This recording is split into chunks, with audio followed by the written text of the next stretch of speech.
Okay, so thinking about by the end of this, what we're looking at. We're going to be looking at kind of 3 different sections of this. The first is how are we going to analyze bottom lines for your CGI. CGI is one of those territories that we don't have those clear guidelines yet to collect that data. We're going to provide you really clear opportunities and quick opportunities to take that data down. We're going to talk about utilizing habits of discussion in CGI for both discourse and for student voice, and then we're going to plan those intervention activities to clarify. CGI is one of those activities that is supposed to be student-led, but with that being said, you're not leading it. So there needs to be the opportunity for that reteach or that clarification that happens later in the lesson. So 3 things. Bottom line, habits of discussion, intervention activities. Cool. Okay, so let's talk about bottom lines. As educators, little Max, why is it important for us as educators to be able to identify bottom lines in math and CGI forms? Popcorn. To know what we're looking for, because we can't really, it's harder to teach when you don't know what you're looking for. Harder to teach when you don't know what you're looking for. What else? To help us in our planning, so like we have to teach to get to the bottom line. Planning for that. One more. Also set goals. Setting goals as a group. If you're able to understand those bottom lines, you understand that trajectory through all of those different facets. Goal setting, what we're looking for, planning, and all those different things. This is something that just wholeheartedly in the past, we have not spent that much time collecting data on. We want to make sure this data collection is easy, something you can do in the moment, something that doesn't take a lot of time out of your day. Okay, so this is the form that we made. It's a very simplified version of what you already have in your drive. That really big form that has like 3 pages on it that talks about tens and comprehension questions. We basically shortened it. So I'll show you kind of up here. You can also look at the one that you have. Basically, you don't have to fill out that school, teacher, just gives you a good guideline. Really important parts on the top is the date, so that you know when was this data collected for said problem. Looking at the problem type, I also passed out that little sheet that just once again goes through the different problem types for you to help identify. That's going to be important because as you realize, oh, my class is a really hard type with X amount of problem, it gives you and your partner clarity on what you need to focus on. Problem story, just something for your own record, number sentence.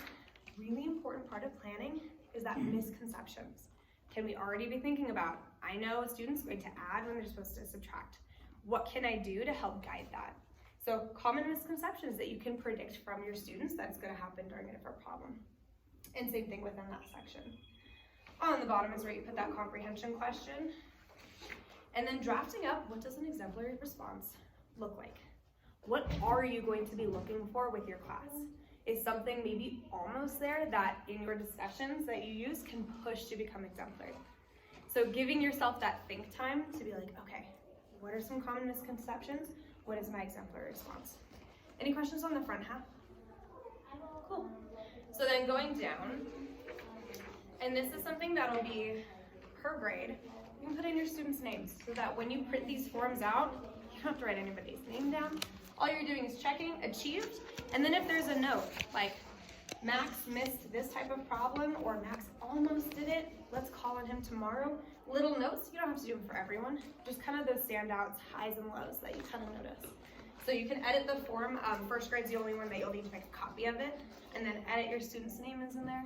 You can do it by groups, you can do it by last name, putting the students' names in there, just checking if they achieved it, and if not, that gives us a really good pulse on the type of question. And that's on the back side, just to make it easy. There's 27 boxes, so you may need to add some, take away some. Any questions on that part? Cool. So easy stuff, we wanted to make it as easy as possible, and we, given what we had in the past, we kind of took a look at it and said this isn't effective and it needed to be simplified. So that's why we made this one.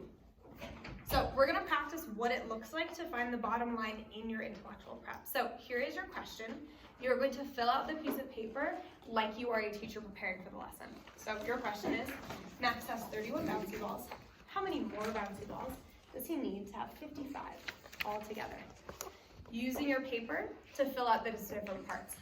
Problem type, common misconceptions, exemplar response. Going through and just practicing, what does it look like? We're doing a practice run now so that the next time you do it, you'll be even better and faster. slides were having issues with inserting videos, so tried to insert a timer and it didn't work. So once you have the problem down, I'll switch to a timer.